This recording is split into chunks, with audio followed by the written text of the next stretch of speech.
ਜਿੱਦਾਂ ਤੁਸੀਂ ਹੁਣ ਕੋਈ ਵੀ ਟਰੱਕਰ ਹੈਗਾ ਜਿਹੜਾ ਸਵੇਰੇ ਪ੍ਰੀ ਟ੍ਰਿਪ ਇੰਸਪੈਕਸ਼ਨ ਕਰਦਾ, ਪੋਸਟ ਟ੍ਰਿਪ ਇੰਸਪੈਕਸ਼ਨ ਕਰਦਾ ਹੈਗਾ, ਤੇ ਉਹਦੇ ਵਿੱਚ ਤੁਸੀਂ ਜਿਹੜੀ ਵੀ ਕੋਈ ਟਰੱਕ ਦੇ ਵਿੱਚ ਤੁਹਾਡੇ 'ਚ ਟਰਬਲ ਹੈਗੀ ਆ, ਪ੍ਰੋਬਲਮ ਹੈਗੀ ਆ, ਤੁਸੀਂ ਉਹਨੂੰ ਨੋਟੀਫਾਈ ਕਰਦੇ ਆ ਆਪਣੀ ਲੌਗ ਬੁੱਕ ਦੇ ਨੋਟਸ ਦੇ ਉੱਤੇ ਨੋਟੀਫਾਈ ਕਰਦੇ। ਜਿੱਦਾਂ ਪਹਿਲਾਂ ਆਪਾਂ ਪੇਪਰ ਲੌਗ ਬੁੱਕ ਦੇ ਪਿਛਲੇ ਬੰਨੇ ਆਪਾਂ ਸਾਰਾ ਭਰਦੇ ਹੁੰਦੇ ਸੀਗੇ। ਸੋ ਜੇ ਤੁਸੀਂ ਉਹ ਸਾਰਾ ਨੋਟੀਫਾਈ ਕੀਤਾ ਹੋਇਆ ਔਰ ਕੰਪਨੀ ਉੱਤੇ ਕੋਈ ਵੀ ਐਕਟ ਨਹੀਂ ਕਰ ਰਹੀ ਹੈਗੀ, ਤਾਂ ਉਹ ਕੱਲ੍ਹ ਨੂੰ ਤੁਹਾਨੂੰ ਕੋਈ ਵੀ ਪ੍ਰੋਬਲਮ ਪੈ ਜਾਂਦੀ ਹੈ, ਰਸਤੇ 'ਚ ਕੁਛ ਵੀ ਹੋ ਜਾਂਦਾ ਹੈ, ਤੁਸੀਂ ਕਲੀਅਰ ਹੈਗੇ ਆ ਕਿ ਤੁਸੀਂ ਨੋਟੀਫਾਈ ਕੀਤਾ ਕੰਪਨੀ ਨੂੰ, ਕੰਪਨੀ ਨੇ ਐਕਸ਼ਨ ਲਿਆ ਨਹੀਂ ਲਿਆ, ਉਹ ਕੰਪਨੀ ਦੀ ਰਿਸਪੌਂਸਿਬਿਲਿਟੀ ਹੈਗੀ ਆ।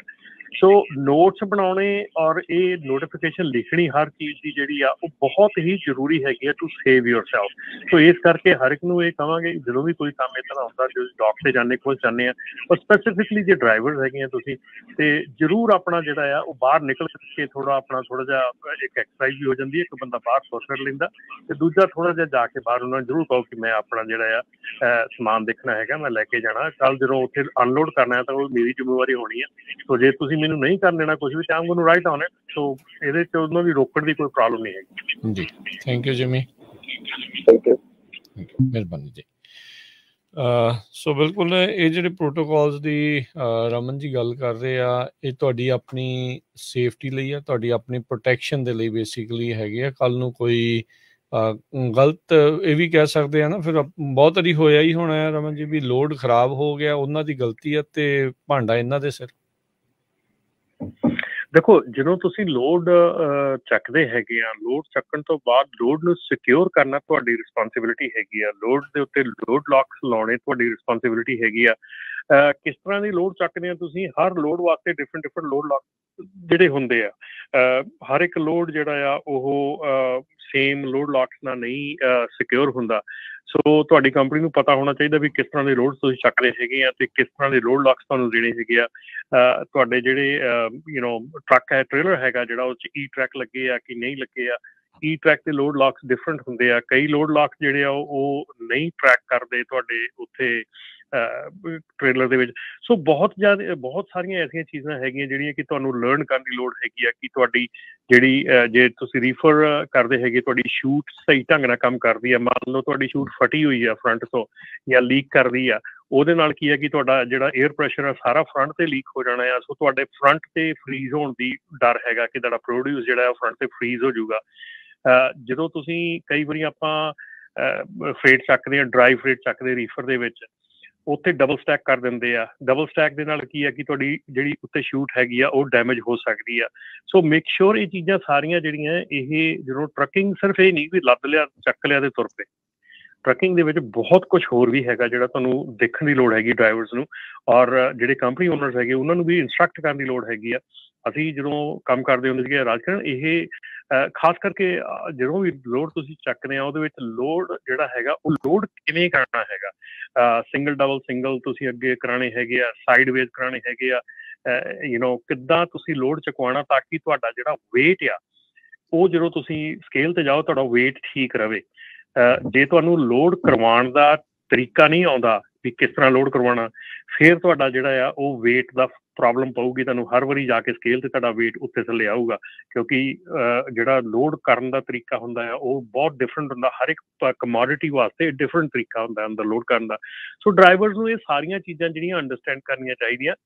ਜਦੋਂ ਤੁਸੀਂ ਲੋਡ ਚੱਕ ਲਿਆ ਹੈਗਾ, ਤੁਸੀਂ ਕਿਵੇਂ ਆਪਣੇ ਜਿਹੜੇ ਬੈਕ ਐਕਸਲ ਹੈਗੇ ਉਹਨੂੰ ਕਿਵੇਂ ਐਡਜਸਟ ਕਰੋਗੇ ਤਾਂ ਕਿ ਤੁਹਾਡਾ ਲੋਡ ਜਿਹੜਾ ਆ ਉਹ ਐਡਜਸਟ ਹੋ ਸਕੇ, ਤੁਹਾਡਾ ਲੋਡ ਜਿਹੜਾ ਆ ਉਹ ਵੇਟ ਜਿਹੜਾ ਐਡਜਸਟ ਹੋ ਸਕੇ। ਤੁਸੀਂ ਫਿਫਥ ਵੀਲ ਨੂੰ ਜੇ ਮੂਵ ਕਰਨਾ ਪੈਂਦਾ, ਫਿਫਥ ਵੀਲ ਨੂੰ ਅੱਗੇ ਨੂੰ ਮੂਵ ਕਰਦੇ ਕਿੱਥੇ ਫਰਕ ਪੈਂਦਾ, ਫਿਫਥ ਵੀਲ ਨੂੰ ਪਿੱਛੇ ਨੂੰ ਮੂਵ ਕਰਦੇ ਕਿੱਥੇ ਫਰਕ ਪੈਂਦਾ। ਸੋ ਇਹ ਚੀਜ਼ਾਂ ਸਾਰੀਆਂ ਹੀ ਡੀਟੇਲ ਦੇ ਵਿੱਚ ਤੁਹਾਨੂੰ ਸਿੱਖਣੀਆਂ ਚਾਹੀਦੀਆਂ, ਸਮਝਣੀਆਂ ਚਾਹੀਦੀਆਂ ਜੇ ਤੁਸੀਂ ਟਰੱਕਿੰਗ ਇੰਡਸਟਰੀ ਦੇ ਵਿੱਚ ਕਾਮਯਾਬ ਹੋਣਾ। ਭਾਜੀ ਹੁਣੀ ਲੋਡਿੰਗ ਦੀ ਗੱਲ ਕਰ ਰਹੇ ਸੀ ਨਾ, ਤਾਂ ਮੈਂ ਇੱਕ ਇੰਸੀਡੈਂਟ ਇੱਕ ਲੋਡ ਦਾ ਸ਼ੇਅਰ ਕਰਦਾ, ਹੋ ਸਕਦਾ ਇਹਦੇ ਨਾਲ ਕਈਆਂ ਦਾ ਫਾਇਦਾ ਹੋ ਜਾਏ। ਤੇ ਲੋਡ ਪਿਕ ਕੀਤਾ ਸੀਗਾ ਤੇ ਉਹ ਲੋਡ ਪਿਕ ਕਰਨ ਦੇ ਬਾਅਦ 'ਚ ਪੇਪਰ ਵਰਕ ਲਿਆ, ਉੱਤੇ ਲਿਖਿਆ ਜਿੱਦਾਂ shipper loaded, shipper count, driver note allowed on the dock Covid ਕਰਕੇ। ਤੇ ਉਹਦੇ ਬਾਅਦ 'ਚ ਜਿਹੜਾ ਰਿਸੀਵਰ ਤੇ ਚਲਾ ਗਿਆ ਤਾਂ ਉਹਨਾਂ ਨੇ ਕੁਛ ਲੋਡ ਵਿੱਚੋਂ ਰਿਜੈਕਟ ਕਰ ਦਿੱਤਾ ਤੇ ਉਹ ਬਾਅਦ 'ਚ ਕਲੇਮ ਬਣ ਗਿਆ, ਯਾਨੀ ਕਿ ਇੰਸ਼ੋਰੈਂਸ ਦੇ ਉੱਤੇ। ਤੇ ਇੰਸ਼ੋਰੈਂਸ ਕੰਪਨੀ ਨੇ ਫਿਰ ਇੰਸ਼ੋਰੈਂਸ ਦੀ ਅਪਰੋਚ ਵੀ ਡਿਫਰੈਂਟ ਆ ਜਾਂਦਾ। ਇੰਸ਼ੋਰੈਂਸ ਕੰਪਨੀ ਕਹਿੰਦੀ ਕਿ ਅਸੀਂ ਫਾਈਟ ਆਊਟ ਨਹੀਂ ਕਰਨਾ ਚਾਹੁੰਦੇ ਇਹ ਕਲੇਮ। ਉਹਦੇ ਵਿੱਚ ਇੱਕ ਗਲਤੀ ਕੀ ਹੈ ਕਿ ਜਦ ਆਪਾਂ ਪੇਪਰ ਵਰਕ ਲੈਂਦੇ ਹਾਂ, ਰਿਸਪੌਂਸਿਬਿਲਿਟੀ ਤਾਂ ਉਹਨਾਂ ਦੀ ਹੁੰਦੀ ਕਿ ਉਹ ਸੀਲ ਲਾਉਣ ਟ੍ਰੇਲਰ ਦੇ ਉੱਪਰ। ਉਹ ਕਰਦੇ ਜ਼ਿਆਦਾਤਰ ਸ਼ੁਪਰ ਇਹੀ ਆ ਕਿ ਡਰਾਈਵਰ ਨੂੰ ਸੀਲ ਦੇ ਦਿੰਦੇ ਆ ਕਿ ਸੀਲ ਲਾ ਦੇ। ਉਹ ਡਰਾਈਵਰ ਨੇ ਸੀਲ ਕਰ ਦਿੱਤਾ, ਉਹਨੇ ਜਾ ਕੇ ਡਿਲੀਵਰ ਵੀ ਕਰਤਾ, ਪਰ ਉਹਨਾਂ ਨੇ ਇਸ ਗੱਲ ਨੂੰ ਇਸ਼ੂ ਬਣਾ ਲਿਆ ਕਿ ਡਰਾਈਵਰ ਨੂੰ ਸੀਲ ਦਿੱਤੀ ਸੀ, driver had access to the load, ਉਹ ਖੋਲ ਕੇ ਦੇਖ ਸਕਦਾ ਸੀ। ਪ੍ਰੈਕਟੀਕਲੀ ਇੰਪੋਸੀਬਲ ਆ ਕਿ ਜੋ ਅੰਦਰ ਲੱਦਿਆ ਗਿਆ ਡੋਰ ਖੋਲ ਕੇ ਤਾਂ ਚੈੱਕ ਨਹੀਂ ਹੋਣਾ। ਫਿਰ ਇੰਸ਼ੋਰੈਂਸ ਕੰਪਨੀ ਦੀ ਅਪਰੋਚ ਇਹ ਆ ਗਈ, ਇੰਸ਼ੋਰੈਂਸ ਕੰਪਨੀ ਕਹਿੰਦੀ it's not worth fighting the claim, ਕਹਿੰਦੀ ਕਿ ਅਸੀਂ ਵਕੀਲ ਨੂੰ ਜਿੰਨੇ ਪੈਸੇ ਦੇਣੇ ਆ ਉਹਦੇ ਬਾਅਦ ਉਹ ਕਲੇਮ ਨੂੰ ਫਾਈਟ ਆਊਟ ਕਰਨਾ $7,000 ਤਾਂ ਸਾਡਾ ਉੱਦਾਂ ਹੀ ਲੱਗ ਜਾਣਾ, so will just pay out the claim which is not fair. ਜੇ ਟਰਕਿੰਗ ਦੇ ਹਿਸਾਬ ਨਾਲ ਦੇਖੋ ਤੁਹਾਡੇ ਉਹਦੇ ਉੱਤੇ ਤਾਂ ਕਲੇਮ ਸ਼ੋ ਹੋ ਜਾਣਾ ਕਿ, ਲੇਕਿਨ ਨਾ ਗਲਤੀ ਹੁੰਦੇ ਹੋਏ ਵੀ ਆਪਣੇ ਉੱਪਰ ਕਲੇਮ ਪੈ ਗਿਆ। ਕਿਉਂ? ਕਿਉਂਕਿ ਇੱਕ ਸੀਲ ਉਹਨਾਂ ਨੇ ਲਾਉਣੀ ਸੀ, ਉਹਨਾਂ ਨੇ ਨਹੀਂ ਲਾਈ, ਡਰਾਈਵਰ ਨੇ ਫੇਵਰ ਕੀਤਾ ਕਿ ਉਹਨੇ ਸੀਲ ਲਾਤੀ, ਲੇਕਿਨ ਉਹਨੂੰ ਐਜ਼ ਏ ਗਲਤੀ ਕਾਊਂਟ ਕੀਤਾ ਗਿਆ ਜਿਸ ਨਾਲ ਕਲੇਮ ਦਾ ਇਸ਼ੂ ਆ ਗਿਆ। ਦੂਜੀ ਇੰਸ਼ੋਰੈਂਸ ਕੰਪਨੀ ਦੀ ਅਪਰੋਚ ਕਿ ਸਾਨੂੰ ਫਾਈਟ ਆਊਟ ਕਰਨ 'ਚ ਫਾਇਦਾ ਨਹੀਂ ਹੈਗਾ ਜੀ। ਨਹੀਂ, ਐਬਸੋਲੂਟਲੀ ਇਹ ਹੈਗਾ ਆ ਕਿ ਬਹੁਤ ਜਿਹੜੇ ਕਲੇਮਸ ਹੈਗੇ ਉਹ ਇਸੇ ਕਰਕੇ ਹੀ ਜਿਹੜੇ ਆ ਪੇ ਕਰ ਦਿੱਤੇ ਜਾਂਦੇ ਆ ਕਿ ਰਾਦਰ ਦੈਨ ਫਾਈਟਿੰਗ ਕਿ ਇੰਨਾ ਵੱਡਾ ਕਲੇਮ ਨਹੀਂ ਹੈਗਾ। ਸੋ ਪਰ ਜਿਹੜੀਆਂ ਸਿਚੁਏਸ਼ਨਾਂ ਹੈਗੀਆਂ ਕਿ ਉਹਨਾਂ ਛੋਟੇ ਕਲੇਮ ਜਿਹੜੇ ਆ ਉਹ ਪੈਂਦੇ ਰਹਿੰਦੇ ਆ ਕਿ ਇੰਸ਼ੋਰੈਂਸ ਰੇਟ ਜਿਹੜੇ ਵੱਧ ਜਾਂਦੇ ਆ। ਔਰ ਜਿਹੜੀਆਂ ਇਹ ਪ੍ਰੋਬਲਮਸ ਹੈਗੀਆਂ ਨਾ, ਇਹ ਇੱਕ ਰੀਅਲ ਪ੍ਰੋਬਲਮਸ ਹੈਗੀਆਂ। ਇਹਨਾਂ ਦਾ ਹਰ ਸਿਚੁਏਸ਼ਨ ਡਿਫਰੈਂਟ ਹੈਗੀ ਆ, ਹਰ ਸਿਚੁਏਸ਼ਨ ਦੇ ਵਿੱਚ ਡਿਫਰੈਂਟ ਪ੍ਰੋਬਲਮਸ ਆਉਂਦੀਆਂ ਹੈਗੀਆਂ। ਜਿਹੜੇ ਆਪਣੇ ਫੇਸਬੁੱਕ 'ਤੇ ਵੀ ਗੱਲ ਚੱਲ ਰਹੀ ਹੈਗੀ ਜਿਹੜੀ ਕਿ ਸੈਮ ਟੂਰ ਹੁਣੀ ਵੀ ਗੱਲ ਕਰਦੇ ਹੈਗੇ ਆ, ਔਰ ਆਪਣੇ ਦੂਸਰੇ ਹਰਭੁਪਿੰਦਰ ਸਿੰਘ ਹੁਣੀ ਵੀ ਗੱਲ ਕਰ ਰਹੇ ਆ ਕਿ ਲੋਡ ਲੌਕਸ ਦੇ ਬਾਰੇ ਦੇ ਵਿੱਚ। ਯਾ ਡੈਫੀਨੇਟਲੀ ਇਹ ਚੀਜ਼ਾਂ ਹੁੰਦੀਆਂ ਹੈਗੀਆਂ, ਇਹ ਨੋਰਮਲ ਸਾਰਾ ਕੰਮ ਹੈਗਾ ਆ। ਔਰ ਜਿਹੜਾ ਸਿਆਣਾ ਡਰਾਈਵਰ ਹੈਗਾ, ਜਿੱਦਾਂ ਕਿ ਸੈਮ ਟੂਰ ਹੁਣੀ ਕਹਿ ਰਹੇ ਆ ਕਿ ਸਿਆਣਾ ਡਰਾਈਵਰ ਜਿਹੜਾ ਹੈਗਾ ਉਹ ਇੰਨਾ ਕੁ ਸਿਆਣਾ ਹੋਣਾ ਚਾਹੀਦਾ ਕਿ ਕਈ ਵਾਰੀ ਤੁਹਾਡਾ ਜਿਹੜਾ ਲੋਡ ਲੌਕ ਨਾ ਵੀ ਲੱਗਾ ਹੋਵੇ ਤੇ ਲੋਡ ਨੂੰ ਇੱਦਾਂ ਉਹਨੇ ਕੈਰੀ ਕਰਕੇ ਲੈ ਕੇ ਜਾਂਦਾ ਵੀ ਲੋਡ ਡਿੱਗਣਾ ਨਹੀਂ ਚਾਹੀਦਾ।